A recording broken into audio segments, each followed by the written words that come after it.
We're just going live now, streaming here on YouTube. So give me 1 second and we can get started.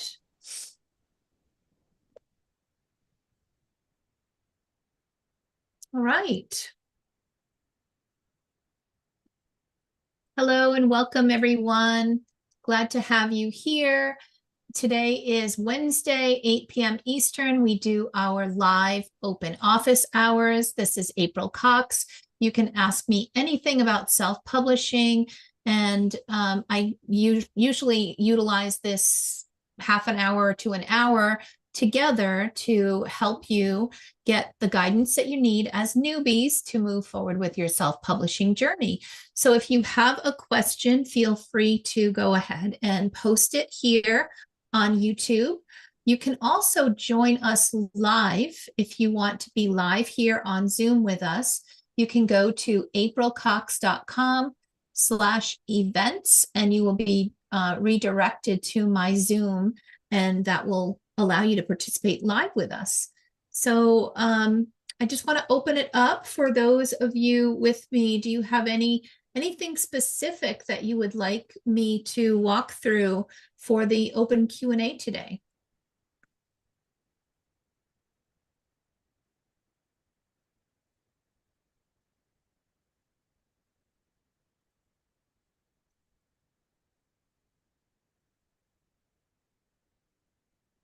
Okay. Well, one of the things that I was asked in an email question, and I'll start with that. I've got individuals who are used to using KDP and setting up their books on KDP, but they are not very familiar with Ingram Spark and how that works. So I actually have an example today. I've been working with one of my authors to set up her book, and everything is all uploaded and moving forward with KDP. So I thought I might use some of this time to go through how I add the same title on Ingram, and I'm going to do like copying and pasting of things like descriptions and keywords and things like that.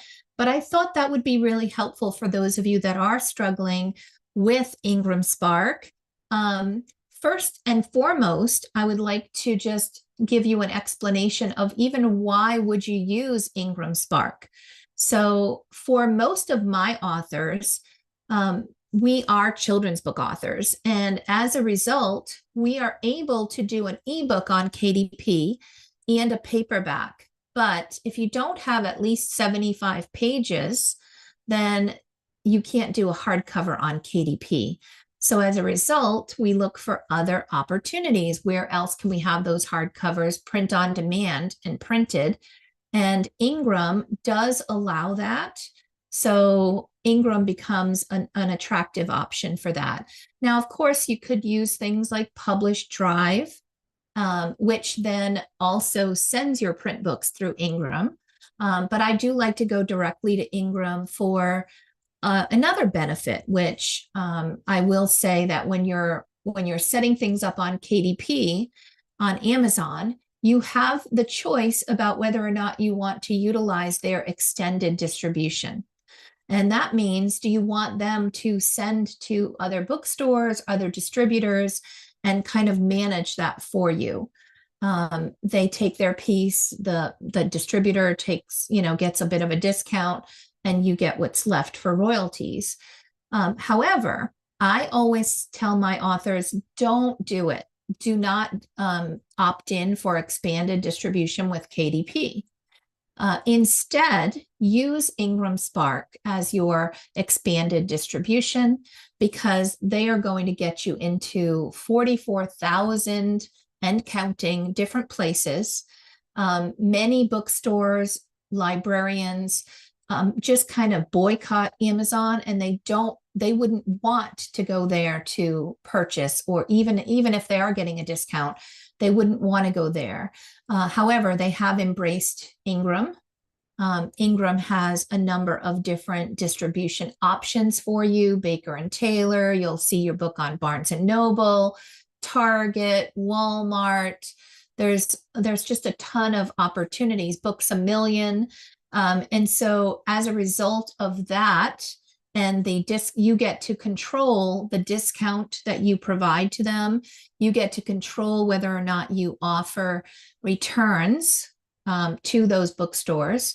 And so all of that being in your hands with more control is a much better option than just allowing Amazon KDP to handle it. So before I get into kind of walking through any of that stuff, do I have anybody that has another question or maybe a question on Ingram or anything that I just spoke about?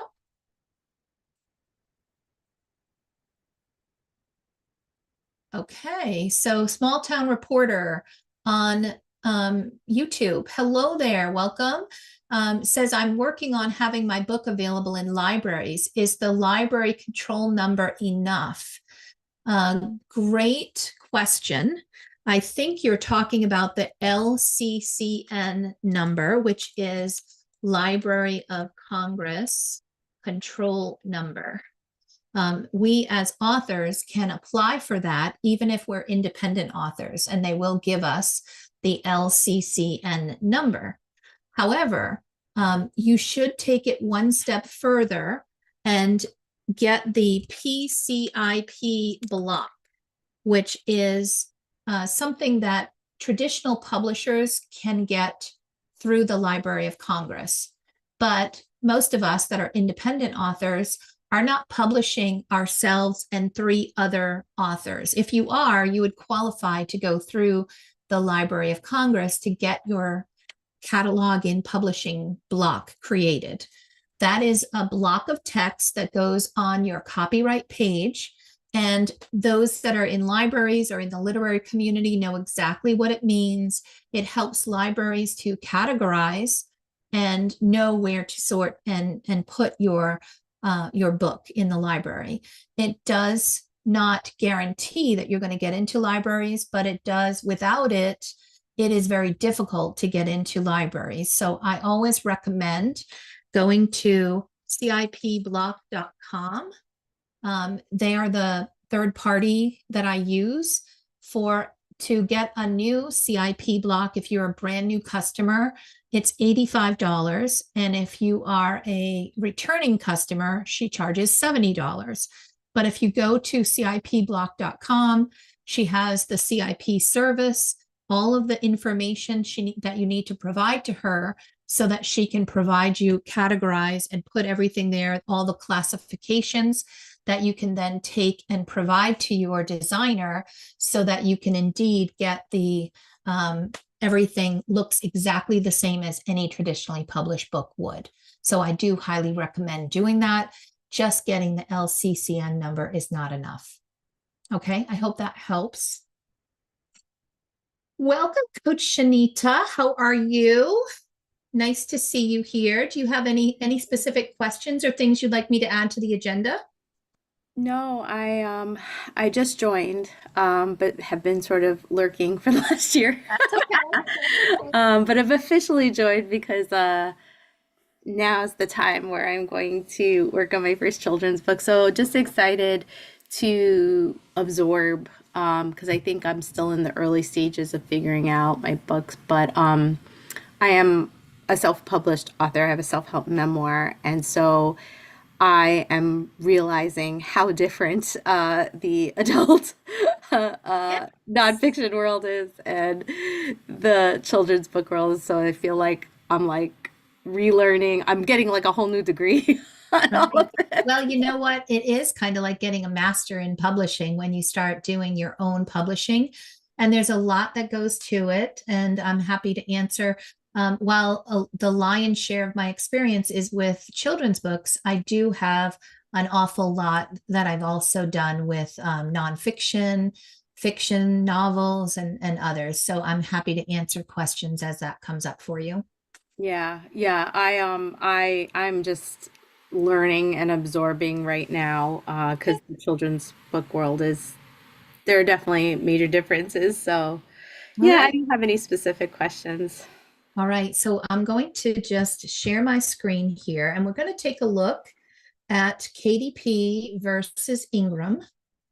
And I'm going to use this specific book or this, hold on, bookshelf. Let me go back to the book that so this is your KDP dashboard.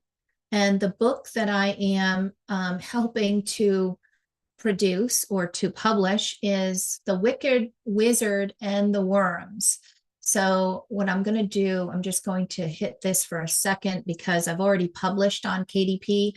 Now that I'm hitting this, it'll let me show all of the interior and what with Amazon, you've got 3 different tabs here that you need to fill out. You need to fill out the details of the book, and that's, the language, the title, any series information, your author and illustrator information or other contributors, description of the book. So we spent some time and put this stuff together prior, for KDP, selecting, and I used my AI, authorpreneur.ai, to help with a lot of the keywords and the description. It does a really great job of that. We select the primary audience here.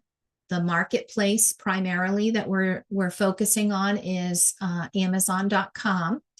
And then we selected some categories that will help her be competitive, but also are highly relevant to her book. And then some keywords based on what some of my keyword tools have given me that are really good keywords to use, and also some AI questioning about the type of keywords we should use. So this is probably took just the keyword analysis itself can take between an hour and 2 to come up with just the right keywords to make sure that you're going to be seen and visible on Amazon. So it's no small feat to get all of these correct.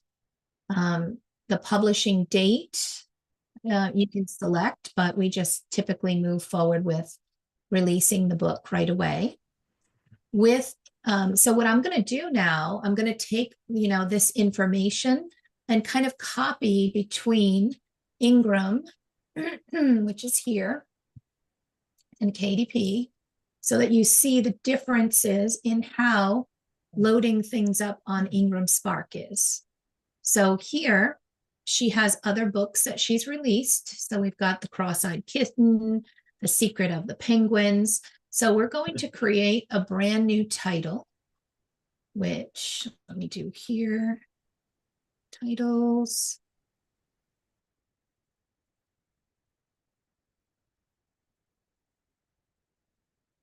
So I'm going to click Add Title.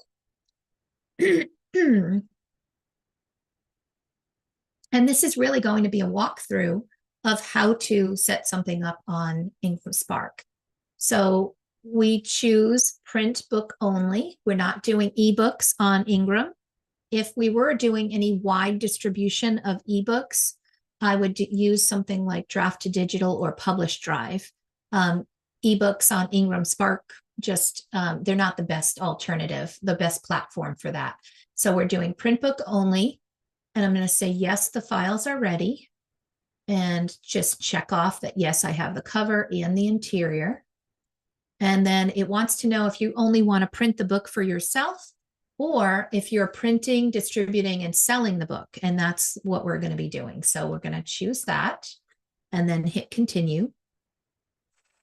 Now I can take the title.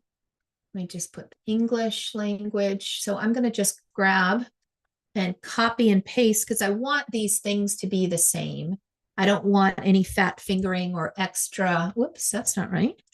I don't want any extra spaces or a missing capital to make this not link up correctly. Okay, so Wicked Wizard and the Worms. And then for the,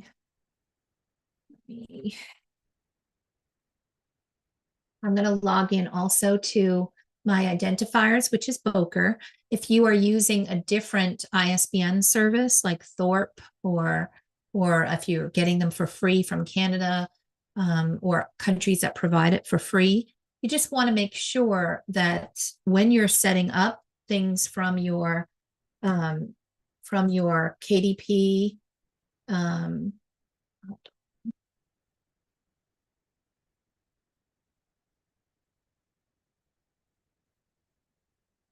pull this here. You're just going to want to make sure that things are the same. There we go.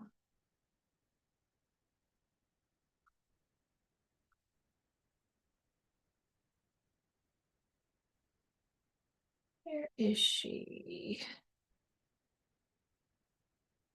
All right, I'm not going to be able to get in here to look at her ISBNs. So I'm going to have to just do a little something else here.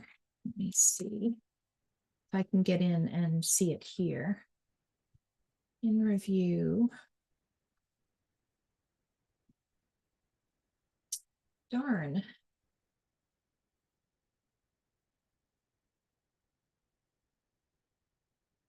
Because I've already submitted this one, it's not letting me peek at what the ISBN that I used, and I'm not seeing the ISBN login information. Let me just quickly message her, and maybe I can get,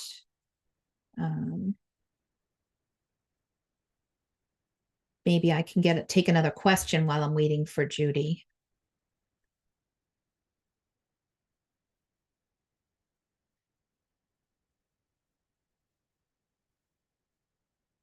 So I'll stop this share for now.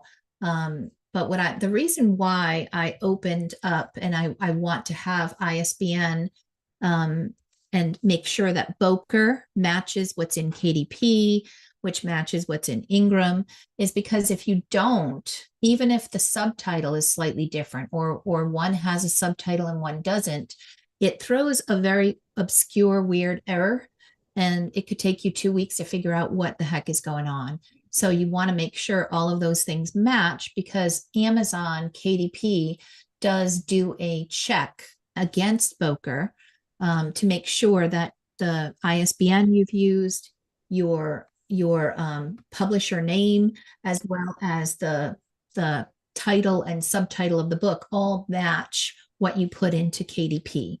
So it does do that kind of a double check for you. So I do have a couple hands up. Go ahead, Pat. Why don't we start with you? My question is, you have not gotten to the pricing page yet, but I already have books on Ingram Spark. If I want to change the price of the books and increase it, I can change it in Ingram Spark, but do I also have to change the cover to get a different barcode? Yeah, if they don't match, then I would say yes. Some people leave off the price on the barcode, and if you've done that, then you don't have to worry about changing anything. I don't recommend leaving off the price. Some people do it for convenience so that they can easily change their price. But Boker, Ingram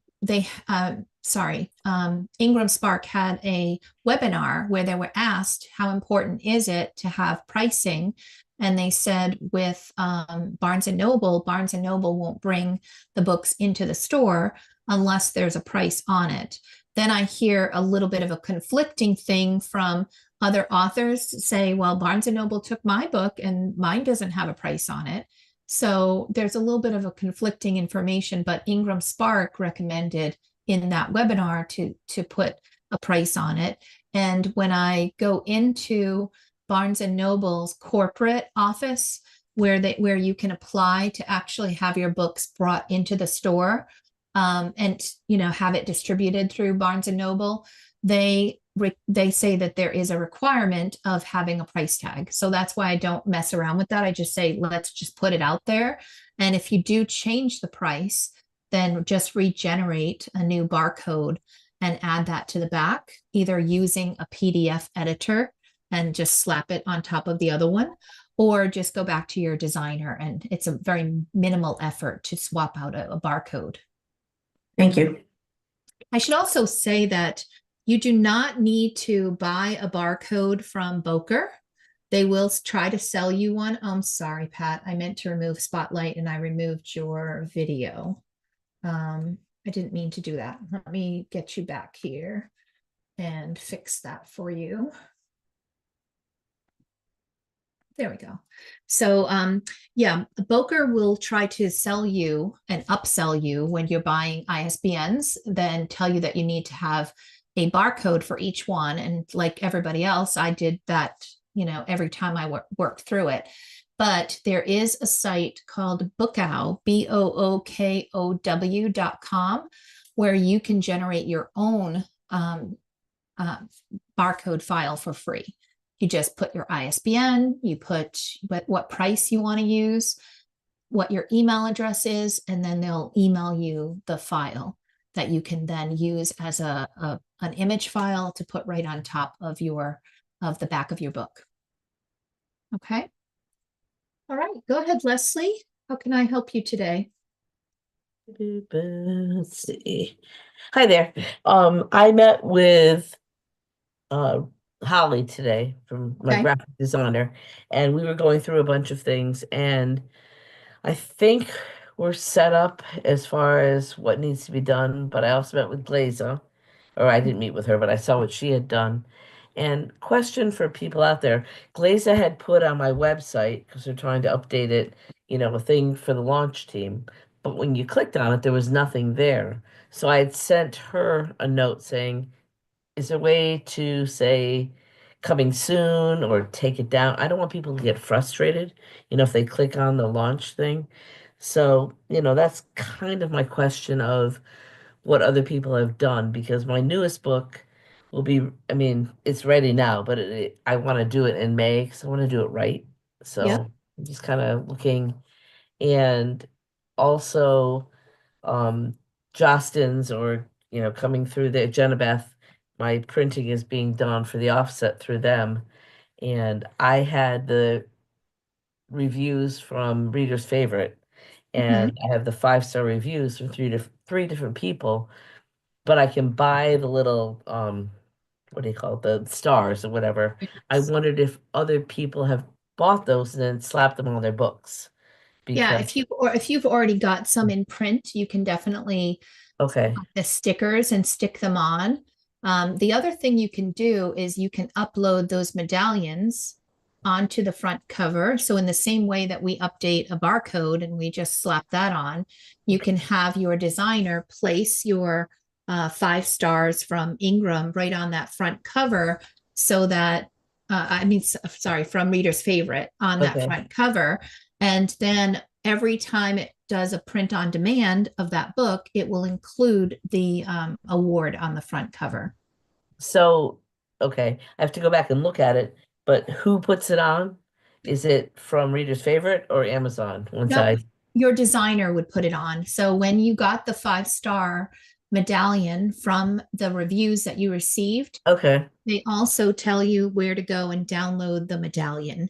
So you can then put it on if you have the knowledge of how to edit a PDF. You could put it on and place it the way you want, or okay, just go back to your designer.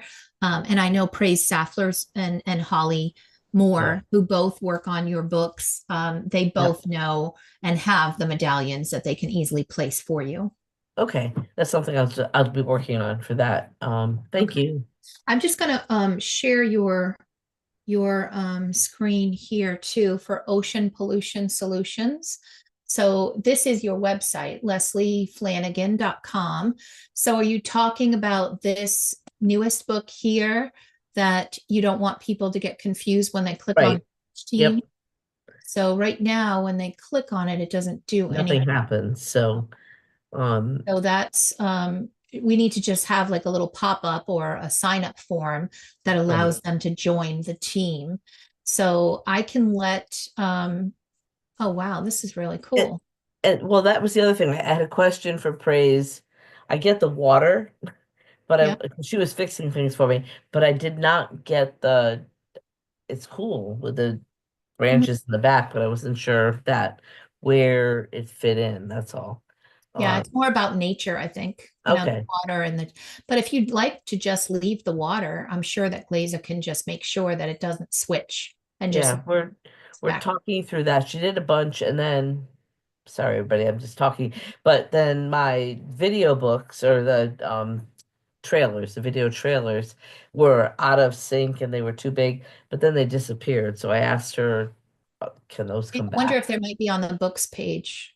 They're not, or at least I didn't see them. She's got to take the spring sale thing off. She fixed it on the books, but I sent her something about it. Okay. Um, and And then then, you've got yeah, the free gift here. the free gift I wanted to get rid of Oh, because, here's Washed Out to Sea. The right, but that's only one of my 4 books, so I thought it was awkward to have it. So I okay. told her to either pause it or we'll figure if I can put something new, for a free Yeah. gift. I wasn't sure. Okay. Um, and also she's gonna put a page for yeah, I need to update that, a page for the worksheets because I've created worksheets like word search and short answer essay and Yes. scramble.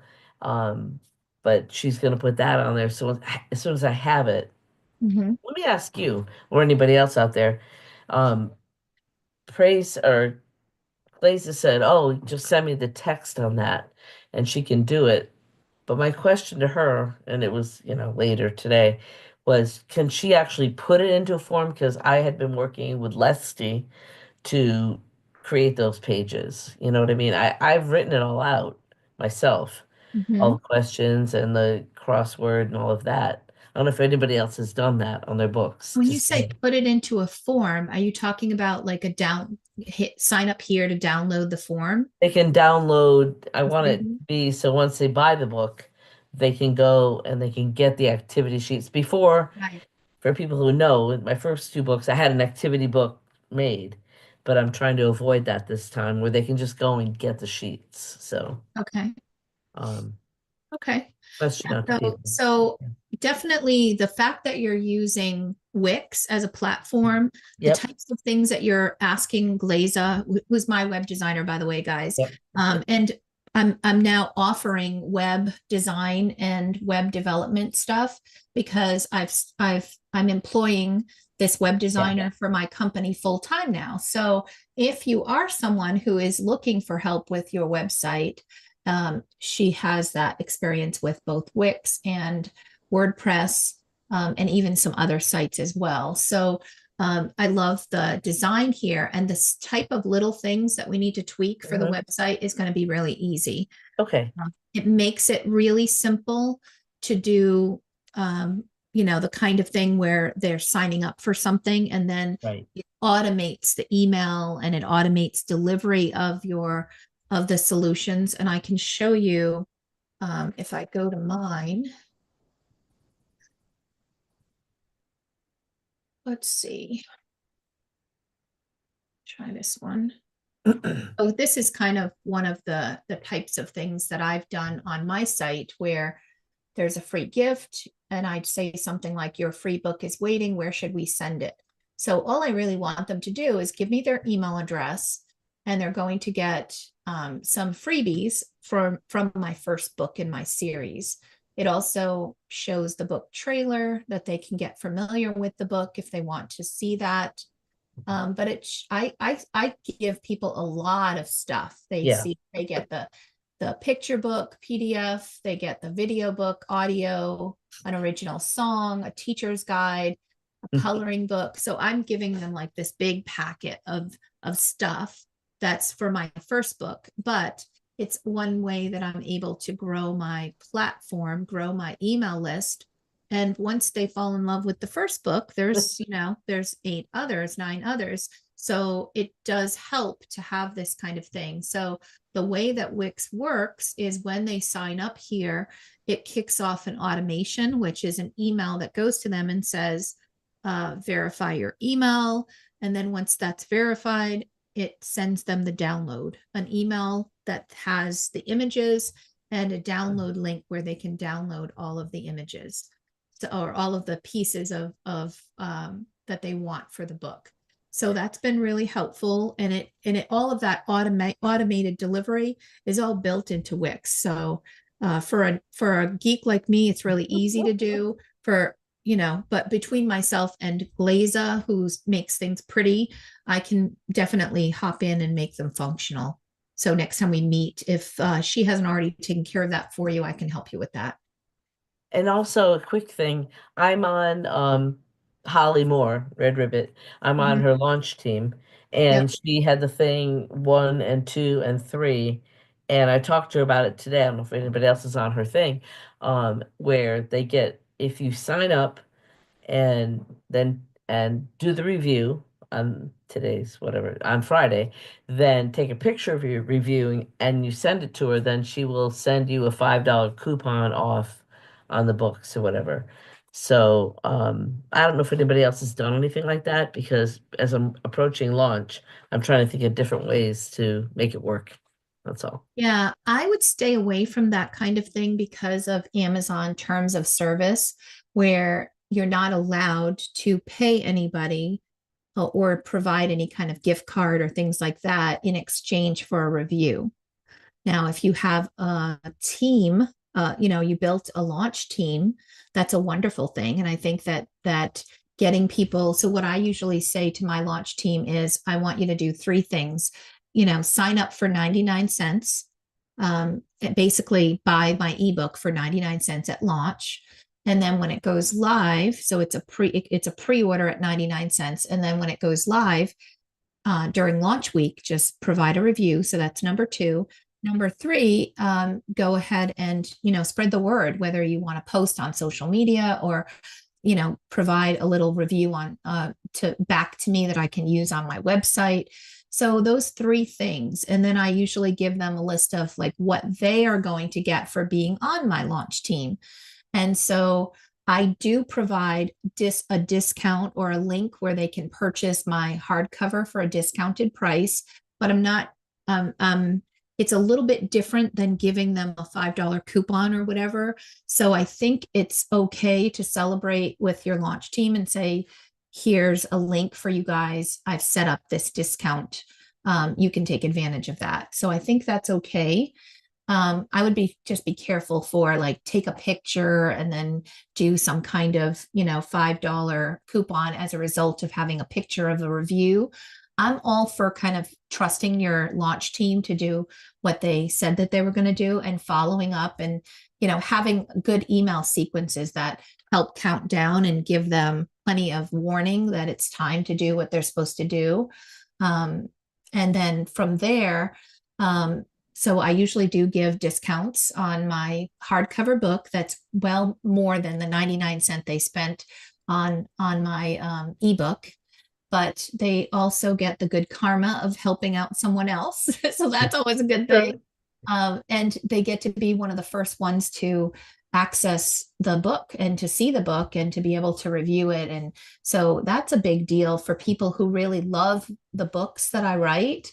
They're the people that are really fans and that are your target audience are going to love being a part of helping you launch a new book. So that's really where we want to get to, and not necessarily have to get to family and friends and people to bug them to say, hey, help me launch my book, go buy it. That kind of thing can get old really fast. Okay. All right. Let me see if Judith got back to me with her login. No, she has not. So I guess I'm not going to be able to do the exact image of, from one to the next. But what I could probably do here is pull up one of the other books on her list here, and maybe we can walk through some of that so that you see the type of things that you have to set up when you're working on Ingram. So let's look at one of them here. The information that you're going to collect is very similar to what happens, what you collect on Amazon. So you've got your title, your ISBN, the information about the subtitle. If it's a series, you would add that information. All of the author contributing information is also entered. You have a list of categories. Now, these are different than the KDP categories because KDP really is Amazon categories. And these are BISAC codes, which are really for from the librarians, right? The BISAC codes are very similar to categories, but they're not exactly the same.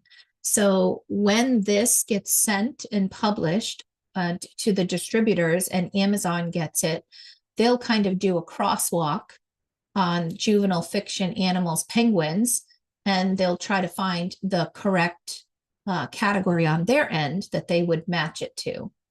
Okay, so these kinds of things, you do the best you can to pick the right BISAC codes that are highly applicable to your stories. They ask for same as Amazon, your audience, age range, grade range, a description of the book and keywords that you want to utilize. So I just copy these from Amazon right into here. And then as we go to the print information, you have to select your size, your binding, so it's hardcover, how many pages.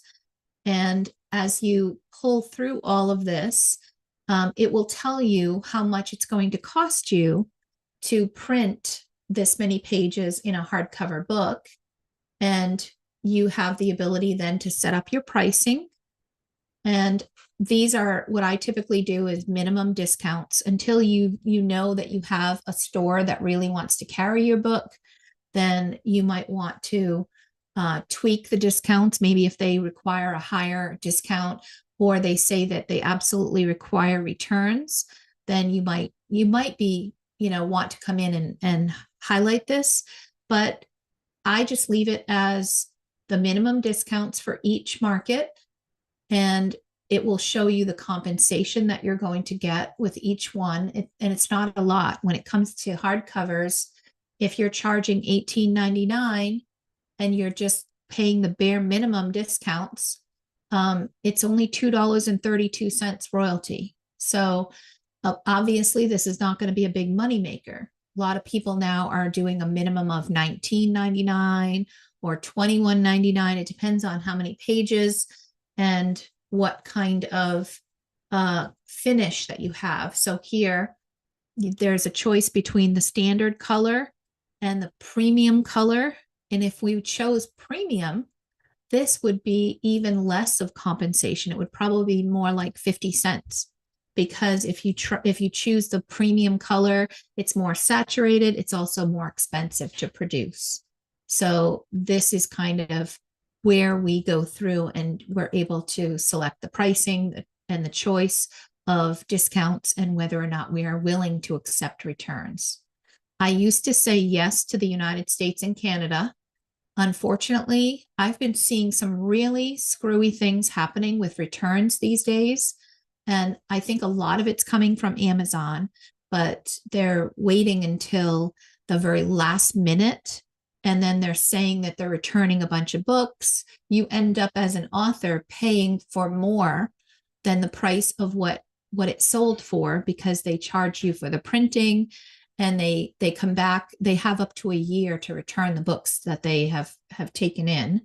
And it does a lot of damage to authors. Some people are getting bills of like $1,200 for returned books and things like that. So when I start to see those kinds of things happen, I start telling everybody, just say no to returns. And some of the authors will say, well, April, is anybody going to, bring my books into the store or do whatever if I'm not allowing for returns? They probably won't unless somebody requests your book in the store or you have a book signing event in the store.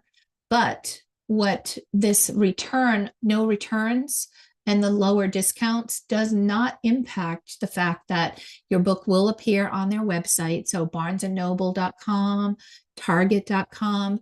And when your sales start coming through there, if you're building up sales, it will get their attention, and then they'll start considering whether or not they want to bring it into the store.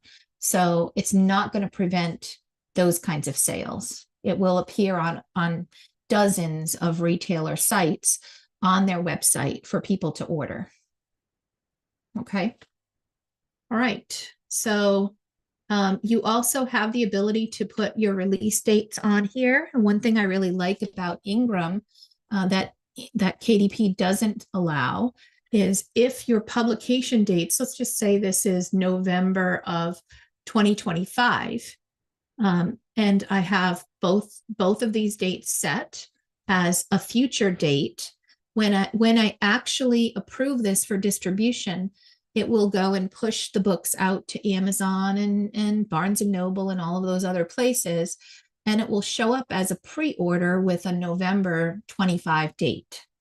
So you can basically set up pre-orders with your books and use that to also help drive sales, because then those will count as first day sales and all of that. It does help you to get those the pre-orders calculating and people pre-ordering earlier, so that you're not waiting until the very last minute to make sure everything's connected correctly on Amazon, that your A+ content is added, and all of those kinds of things.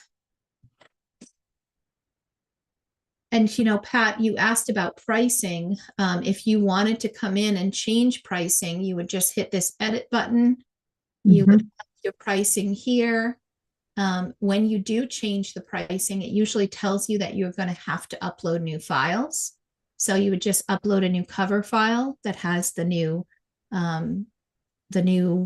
barcode on it with the pricing, and then you should be good. Thank you. That's very helpful. The other thing about Ingram Spark that is you may not be aware of is that they have this e-commerce feature where you can set up a direct link for your book that will allow you to cut out the middleman and include that direct link, which is what I do with my launch team. I'll create a special link, which is like $5 off the book, and give a special discount. And then that link it bypasses any middleman and goes directly to Ingram, and they purchase the book. There's no discounts provided to anybody else. It's not Amazon. It's not anybody else. It's direct sales right through Ingram.